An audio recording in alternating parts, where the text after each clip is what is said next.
പിണറായി വിജയനുമായി ബന്ധപ്പെട്ടാണ് ഈ ഇഡി റെയ്ഡ് എന്നുള്ളതാണ് മനസ്സിലാക്കുന്നത്. അപ്പം അതിന് വേണ്ടിയിട്ട് എന്തിനാണ് ഈ CPM പ്രവർത്തകർ ഒന്നാകെ തെരുവിലിറങ്ങുന്നത്? മുഖ്യമന്ത്രിയുടെ മകളെ സംരക്ഷിക്കാൻ പാർട്ടി വാർത്താ സമ്മേളനം വിളിക്കുന്നു, പാർട്ടി പ്രവർത്തകരെ തെരുവിലിറങ്ങുന്നു. അത് മുഖ്യമന്ത്രിക്ക് നേരെയാണെങ്കിൽ, പിണറായി വിജയന് നേരെയാണെങ്കിൽ നമുക്ക് മനസ്സിലാക്കാം. ഇതിപ്പോ തെരുവിലിറങ്ങുന്ന മുൻ മുഖ്യമന്ത്രിയുടെ ഇഷ്ടം ഉണ്ടായിട്ടൊന്നുമല്ല.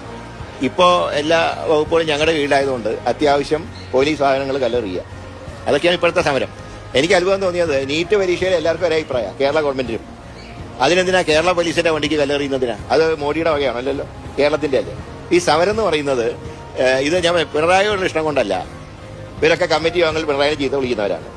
ഇവരെറിയുന്നത് സർക്കാർ കേരള ഗവൺമെന്റിന്റെ സ്ഥാപനങ്ങൾ നശിപ്പിക്കാനുള്ള ദുഷ്ടബുദ്ധിയോടുകൂടിയാണ് ഇവർ നടത്തുന്നത്. അത് ശരിയായിട്ടുള്ള നടപടിയല്ല. പ്രധാനമന്ത്രിയെ കണ്ടതിന് പിന്നാലെയാണ് ഈ റെയ്ഡ് എന്ന് പറയുന്നത്. അതായത് സംഘപരിവാറും കോൺഗ്രസും മുഖ്യമന്ത്രിയും ഒക്കെ ആയിട്ട് ഇതൊന്നും ചെലവാകാത്ത തുരുമ്പിച്ച ആരോപണങ്ങൾ. ഇതൊക്കെ ആരും മൈൻഡ് ചെയ്യാൻ. മുഖ്യമന്ത്രി കണ്ടത് കേരളത്തിന്റെ ആവശ്യങ്ങൾ പറയാനാണ്. അത് പിണറായി ചെന്ന് കണ്ടിട്ട് മുമ്പ് ഓർമ്മയുടെ ആറന്മുള കണ്ണാടി കൊടുത്തിട്ടില്ലേ? ഞങ്ങൾ ആരെങ്കിലും എന്തെങ്കിലും പറഞ്ഞതിനെ കുറിച്ച്? അപ്പൊ അതൊക്കെ അതിന്റെ വഴിക്ക് നടക്കും. കാരണം ഗവൺമെന്റാണ്. കേന്ദ്രത്തിന്റെ പല കാര്യങ്ങളും കേന്ദ്രത്തിന്റെ സഹായം വേണ്ടി വരും ആരാണെങ്കിലും. അതിനെ ഇഗ്മാരിയൊക്കെ വർത്താൻ വ്യാഖ്യാനം കൊടുക്കുന്നതിനാ. ഞാൻ പറഞ്ഞു, EDയുടെ ഈ റെയ്ഡിനോട് ഞങ്ങൾ ഒരു പ്രാധാന്യം കൊടുക്കുന്നില്ല. ED അത്ര വലിയ സ്ഥാപനം ഞങ്ങൾക്ക് അഭിപ്രായമില്ല.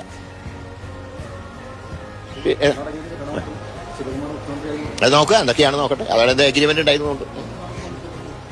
അതിന്നിപ്പോ എന്റെ വാർത്ത ശ്രദ്ധയിൽപ്പെട്ടു. ഞാൻ ആഭ്യന്തരമന്ത്രിയായിട്ട് സംസാരിച്ചു. ഇങ്ങനെ റിപ്പോർട്ട് കിട്ടിയിട്ടുണ്ട്.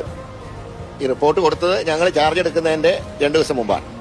പക്ഷേ ആരോഗ്യമന്ത്രി സംസാരിക്കുകയാണ്. എൻഫോഴ്സ്മെന്റ് ഡയറക്ടറേറ്റിന്റെ റെയ്ഡിന്